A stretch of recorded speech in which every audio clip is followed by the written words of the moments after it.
주류업계의 소갈이가 깊어지고 있습니다. 대표적인 서민술로 꼽히는 소주와 맥주 가격이 오를 거라는 지적이 나오자 정부가 화들짝 놀라면서 실태조사에 나섰잖아요. 사실상 가격을 올리지 말라는 얘기입니다. 당장은 인상 안 한다. 주류업계의 목소리는 쪼그라들었습니다. 자, 그렇다고 언제까지 동결할 수는 없는 노릇입니다.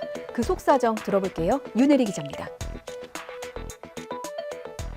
사실 다 올랐어요. 인건비도 그렇고 야채값도 그렇고 뭐 여러 가지가 다 인상되는 지금 시기인데 저희가 이제 술값이 오른다고 계속 나오니까 사실 우리도 올려야 되나? 당장은 올릴 생각은 없고 조금 추이를 좀 지켜봐야 될 것 같긴 해요. 우리도 올려야 되나? 막 이런 생각이 드는데 그래도 내가 좀 덜 먹고 손님들도 힘든 상황이니까 조금 안 올리는 쪽으로 지금 생각하고 있어요. 올해 소주와 맥주 원 부자재 값이 오르면서 주류 업체들의 가격 인상 압박이 커졌습니다. 소주 주 원료인 타피오카 전분값이 1년 전과 비교해 6.6% 인상됐고 소주병 공급 가격도 20% 넘게 올랐습니다. 맥주는 오는 4월 1일부터 리터당 세금이 30.5원 오르면서 출고 가격 인상이 불가피합니다. 하이트진로와 롯데 칠성음료는 자영업자들과 소비자들의 부담을 덜기 위해 당분간 제품 가격을 올리지 않을 계획이라고 밝혔고 오비맥주도 주세 인상에도 불구하고 당장은 제품 가격 인상 계획이 없다고 못 박았습니다.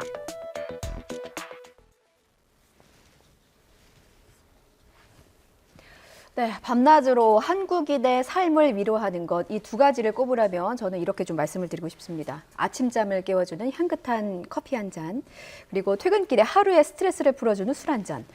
아침 저녁으로 고단한 서민들의 애환을 위로해주는 잔들인데 서민들의 마음을 좀 들었다 놨다 하는 소식들이 자주 들립니다. 가격이 오른다 안 오른다 이런 얘기들이죠. 조금 전에 보셨듯이 주류업계는 일단은 가격 인상은 미루기로 했지만 조만간 주류세는 오를 예정입니다. 커피 원두의 가격마저도 치솟고 있다고 하는데요. 이은희 인하대 소비자학과 교수님 모시고 이 비싸지는 한 잔들의 이야기를 좀 나눠보겠습니다. 교수님 어서 오십시오. 네, 안녕하세요. 예. 네. 오늘도 저희 같이 한 잔. 조금 전에 보셨다시피 이제 정부가 가격 실태를 조사하겠다. 뭐 소주값, 맥주값 다 오른다고 하니까 정부가 활짝 놀라서 나섰고 하지만 이제 주류업계는 당분간 인상 계획은 없다. 이렇게 밝힌 상태입니다. 아무래도 이제 물가가 너무 오르니까 이런 얘기들이 계속 나오나 봐요. 네.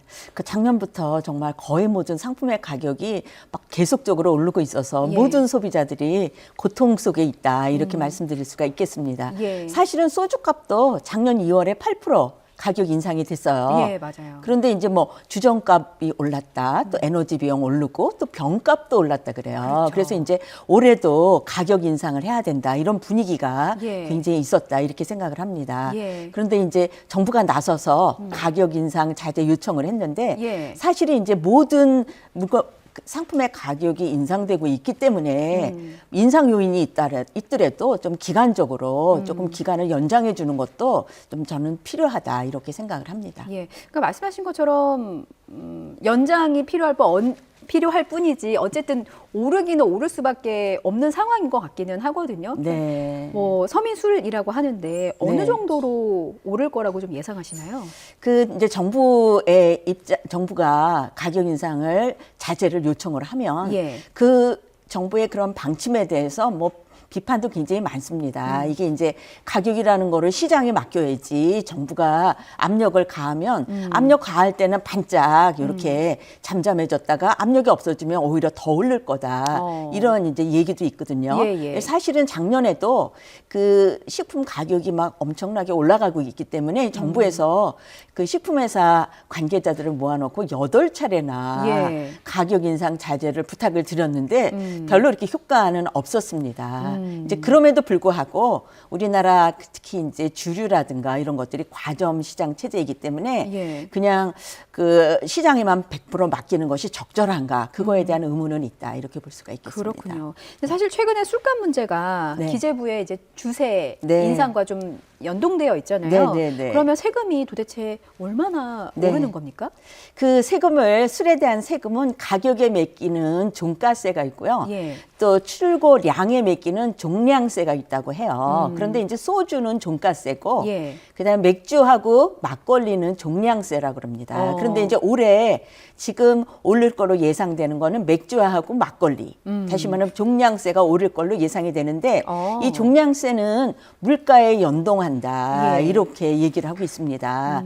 그런데 이제 작년에 소비자 물가 지수가 사상 최대로 예. 5.1%나 올랐잖아요. 그렇죠. 그렇기 때문에 이제 작년 물가 인상을 기반으로 하면 올해도 그 정도는 올려야 된다. 이런 이제 분위기가 있는 것이죠. 네. 근데 기재부는 네. 이번 세율 인상이 그래도 오르긴 오르지만 네. 물가 상승률만큼은 아니다. 아, 네네. 예, 라고 얘기를 하고 있더라고요. 근데 네네. 사실 뭐 월급도 물가 상승률만큼 오르는 거 아니기 때문에 이 기재부의 입장에서는 이게 뭐 중산층 그리고 서민층을 위한 것이다라고 설명은 했지만 네. 사실 국민의 마음과는 조금 멀어져 있지 않나라는 네. 생각을 지을 수가 없네요. 제가 좀 전에 물가하고 연동된다라고 말씀을 드렸는데 예. 물가 인상률을 100% 반영해도 되지만 대개 이제 70%에서 130% 정도 반영할 수 있도록 돼 있어요.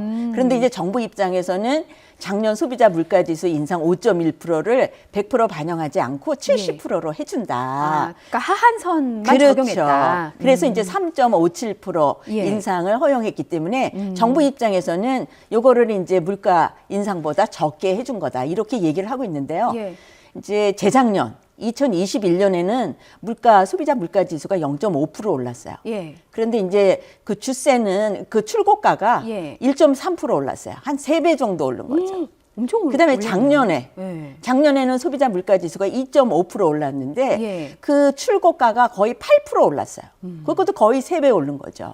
그렇기 때문에 제 생각에는 그 물가 오른 만큼 올리시는 건 아니잖아요. 그렇죠. 그래서 지난 두 해에 좀 과하게 올리셨으니까 올해는 인상 요인이 있더라도 조금 자제해 주시는 게 좋겠다. 굳이 이렇게. 지금인가? 네네네. 의문을 네, 그런 예, 말이죠. 제기할 수밖에 없는 상황이다라는 네네. 점을 짚어주셨습니다. 네. 이런 비판도 있어요. 이번에는 그 소비자의 입장에서 그러니까 세금은 네. 조금 올라가는데 소비자가는 사실 많이 오르잖아요. 네. 그러니까 그 어느 일부 음식점에서 이제 선 반영해서 뭐 소주값이 이제 4,000원이 아니라 5,000원인 곳도 있고 6,000원으로 올린 곳도 네, 있다고는 하더라고요. 네. 근데 한편으로는 주류업체나 또 술집들은 음식점들은 억울하다는 입장이세요. 어떤 네. 이유 때문일까요? 작년에 소주 가격이 8% 올랐다 그러지 않습니까? 예. 그래서 출고가가 이제 85원 올랐는데요. 그게 이제 식당이나 주점에서는 500원 내지 1,000원 오른다고 그래요. 근데 그 술값 출고가가 100원도 안 오른 건데 정작 네. 소비자가 사 먹는 돈은 1,000원이 올라버리니까 올라버리는 거죠. 이게 어떤 그러니까 영향이 이제 있습니까? 예. 단계마다 또 마진도 있고요. 그다음에 이제 식당의 입장에서는 인건비라든가 에너지 비용이 올랐기 때문에 예. 술을 뭐 하는데도 공간을 따뜻하게 데핀 다음에 술을 갖다 드리는 거 아니겠어요. 그러니까 이제 그런 것까지 다 반영을 하니까 예. 출고가가 85원밖에 안 올랐는데 실질적으로 식당에서는 거의 최대 1,000원까지도 올라갈 수가 있는 거고 소비자는 이제 그 가격을 보면 정말 이렇게 술을 마시기가 힘들 정도로 가슴이 철렁철렁하다 이렇게 볼 수가 있는 거죠. 예, 저희 팀원들 사이에서는 이런 얘기도 나왔습니다. 그러니까 예전에는 네. 이제 회식할 때 병으로 시킨다면 이제는 그냥 잔으로만 시켜야 되는 거 네. 아니냐라고 네. 할 정도로 뭔가 술값에 서민들 좀 민감한 부분이 있어요. 그래서 네. 음식점 하시는 사장님들께는 너무나 죄송하지만 이 부분 하나만 더 짚으면 이때다 싶어서 선반영하는 건 아닌지 네. 이거 어쩔 수 없이 이 부분도 좀 짚어야 될 것 같습니다. 어떻게 보세요? 그 이제 아까 제가 우리나라 시장이 과점 시장이라고 하지 않았습니까? 예. 그런데 실질적으로 과점 시장이라고 할 것 같으면 공급자 두 사람이 마음에 안 들어도 소비자가 다른데 갈 데가 없어요. 도리가 없으니까. 그렇죠. 예. 그다음에 또 한 가지 중요한 거는 그 공급자의 가격이나 정말 올린 만큼 올리는 건지 예. 너무나 많이 올리는 건지 소비자가 알 길이 없다. 그렇기 때문에 이제 그러한 한계가 있기 때문에 예. 정부가 가격 인상 자제를 요청하는 거가 소비자 입장에서는 그렇게라도 해주기를 바라는 그러한 측면이 있다. 이렇게 볼 수가 있고요. 예. 그 작년 뭐 최근 몇 년 동안 뭐 ESG 경영이라는 말을 많이 썼거든요. 그렇죠. 거기서 S가 사회적 책임을 얘기하는 겁니다. 예. 그래서 일단 소비자나 서민의 생활에 기여하고 그다음에 빈번하게 활용하고 그다음에 그러한 상품 같은 경우에는 그 사회적 책임을 좀 염두에 주시고 가격 인상을 최대한 자제하도록 노력하시는 그 기업가의 그런 경영 혁신 마인드를 저희는 기대하는데 실질적으로는 가격 인상 분위기에 편승을 해가지고 너무 과다하게 올리는 거 아닌가, 그렇죠. 또 너무 빈번하게 올리는 거 아닌가라는 예. 의구심을 소비자들이 가지고 있다 이렇게 말씀을 드리고요. 예. 우리가 이제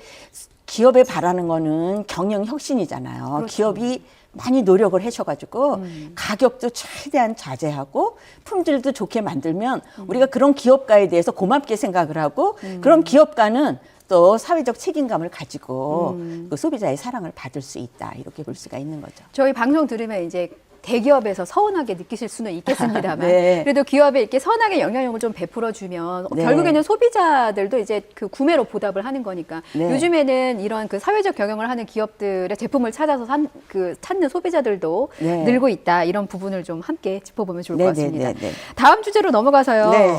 교수님 커피 좋아하세요? 네, 좋아합니다. 하루에 한 잔은 꼭 드시고 아니요, 두세 잔 마십니다. 저도 마찬가지로 그럼 저희 피는 다 커피인 걸로. 기호식품 대표적인 기호식품 가운데 하나입니다. 커피가. 그런데 네. 세계 최대 커피 생산국 브라질의 원두 작황이 너무나 나빠져서 이게 그 나빠질 것으로 예상이 돼서 네. 커피 선물 가격이 올랐다 이런 기사를 봤는데 선물 가격이 뭐 얼마나 오른 선물 겁니까? 가격이 전달에 비해서 한 21.9% 정도 올랐다고 합니다. 한 달 만에 20% 넘게 오른 네네, 거예요? 오른 거죠. 사실은 이제 브라질에 가뭄이 굉장히 심하다고 하고요. 이제 우리나라가 수입하는 그 원두의 23%를 브라질에 의존하고 있습니다. 아, 그렇군요. 그러면 커피의 원두 가격이 오르면 네. 우리가 수입하는 원두의 가격도 당연히 오르는 거잖아요. 그러면 네네. 지금 우리가 사 먹는 그 커피 가격에도 바로 영향을 미치는 겁니까? 네, 되게 이제 한 두세 달의 시차를 두고 적용이 되기 때문에 지금 이제 1월, 2월에 그런 인상 요인이 있다고 할 것 같으면 예. 이제 5, 6월 한 2분기, 3분기에 가격이 오르지 않을까 소비자들이 걱정해야 되는 상황이다. 이렇게 볼 수가 있는 거죠. 머지않은 미래네요. 두세 달 네, 뒤면은. 네, 네, 그렇습니다. 어쨌든 가격이 오를 것으로 예상이 되는 현실을 짚어주셨어요. 네, 네. 근데 이미 지난해 국내 상당수 커피 프랜차이즈점들이 이제 가격을 네. 올렸거든요. 그래서 네, 네. 소비자 입장에서 커피 원두 가격에 커피 한 잔 만드는데 원두 몇 알 이렇게 많이 들어가는 건 아니지만 네네. 이 원두 가격과 실제 커피 가격의 차이가 또 너무 나지 않냐 이런 네. 지적도 좀 하시더라고요. 네, 어떻게 많이 보십니까? 나죠. 예. 그 말씀하신 대로 작년에 커피 프랜차이즈 가격이 뭐 일제히 올랐는데 예. 이제 그 최대 업체인 스타벅스 같은 경우에 7년 6개월 만에 가격을 올렸다고 합니다. 그것뿐만 아니라 그 우리가 이제 인스턴트 커피라고 하는 거 있죠. 예. 그것도 최근 12월, 1월 달에 그 최대 1, 2 업체 기업이 가격을 올렸습니다. 근데 이제 문제는 뭐냐면 이 지금 현재 원두 가격 인상이 지금 예상이 되고 있지만 제일 심했던 데가 작년 10월이에요. 10월에 킬로그램당 한 7,404원 정도로 예. 아주 최대였기 때문에 그거를 기반으로 해서 프랜차이즈 가격이 인상됐다 이렇게 볼 수가 있는 거죠. 네네. 그런데 이제 그 가격이 1월 달에 많이 떨어졌어요. 그래서 한 5,600원 정도까지 예. 떨어졌거든요. 그래서 이제 이 커피도 농산물이기 때문에 작황의 영향을 많이 받고 이렇습니다. 그래서 조금 더 가격의 등락이 심한데 그거에 따라서 좀 저렴할 때 좀 수입을 많이 하고 그거를 재고를 잘 관리한 다음에 소비자가 좀 걱정하지 않게 가격을 좀 유지시켜 주기를 좀 바랍니다. 교수님 말씀 듣다 갑자기 궁금한 게 기름값의 경우에는 네. 원유 가격 급등에 따라서 뭐 그 높아지고 낮아지는 거에 따라서 이제 국내에 기름도 넣을 때마다 가격이 다르잖아요. 근데 네네. 커피 원두는 말씀하신 것처럼 농산물이고 작황에 따라서 가격이 천차만별인데 네네. 우리가 사 먹는 커피 가격은 똑같네요. 네. 이런 부분이 갑자기 좀 생각이 납니다. 사실 이제 커피도 많은 분들의 사랑을 받고 있고 네네. 소주 한 잔, 맥주 한 잔 이렇게 술 좋아하시는 분도 많으시고 서민들의 시름을 달래주는 어떻게 보면 음료인데 네. 참 국민들의 마음이 헛헛할 것 같아요. 저희가 이렇게 가격 인상을 할 수밖에 없다는 소식을 전하면서 네. 이제 물만 먹고 살아야 되나 뭐 이런 생각도 들고. 네. 우리가 이제 커피 한 잔의 여유, 뭐 이런 표현 많이 쓰잖아요. 예. 그다음에 소주 한 잔은 노래 제목으로까지 나왔어요. 그러니까 이제 그만큼 서민들의 애환하고 관련이 있다. 이렇게 볼 수가 있는 거죠. 예. 더군다나 이제 그 마음의 여유를 갖고 싶을 때, 뭐 속상한 일 좀 풀고 싶을 때, 잠이 안 깰 때. 그렇죠. 예. 네, 한숨 뭐 돌리고 싶을 때, 이럴 예. 때 이제 그 찾는 게 커피하고 소주인데 예. 이런 거의 가격이 지속적으로 올라간다라고 하면 그 삶이 좀 팍팍해진다라는 느낌을 갖게 되고 그게 이제 심리적으로 이제 불만감 또 해소되지 않은 뭐 그런 감정으로 연결이 되기 때문에 이 가격은 굉장히 중요하다 이렇게 생각이 듭니다. 어떻게 보면 저렴한 심리 치료제. 그렇죠. 저는 가격 오르기도 전에 벌써부터 마음이 좀 헛헛해지고 있습니다. 자, 일반적으로 사람들이 이제 특정 상품의 가격이 오르면 네. 그 대체 상품을 찾기 마련이잖아요. 네네. 근데 커피와 주류를 대체할 수 있는 상품이 뭐가 있을까를 생각해 보는데 잘 기억은 나지 않습니다. 어떻게 보십니까? 별로 없는 것 같습니다. 그런데 이제 사실은 그 최근 들어서 이제 전반적인 물가가 올라가고 있기 때문에 예. 소비자들이 조금 저렴한 대체제가 있는가 굉장히 열심히 찾고 있어요. 그래서 커피 같은 경우에는 편의점 커피를 많이 이용을 한다고 합니다. 소비자들이. 그렇군요. 그래서 그거는 이제 대체제가 있는 것 같고요. 예. 그다음 맥주도 그 옛날에 뭐 편의점에 4캔에 10,000원 뭐 이런 거 있었는데 그거 예. 지금은 다 없어졌죠. 그렇죠. 네. 찾아보기 힘들더라고요. 찾아보기 힘들죠. 예. 그래서 맥주하고 소주는 좀 대체제가 지금 없는 형편이어서 특히 애주가 여러분들 예. 또 술로 하루에 스트레스를 푸는 분들은 뭐 어떤 대체제를 찾아야 될지 저도 잘 생각이 안 나는 상황입니다. 혹시 막걸리? 쌀값이 좀 떨어졌다고 하니. 저희가 좀 여기까지 이야기를 네네. 나눠보도록 하겠습니다. 참 시청자 여러분의 그냥 무거운 마음을 함께 공감하면서 네. 저희가 그 주류 가격 그리고 커피 가격 인상과 관련해서 얘기를 나눠봤습니다. 지금까지 이은희 인하대 소비자학과 교수님과 함께 말씀 나눴습니다. 잘 들었습니다. 네. 감사합니다.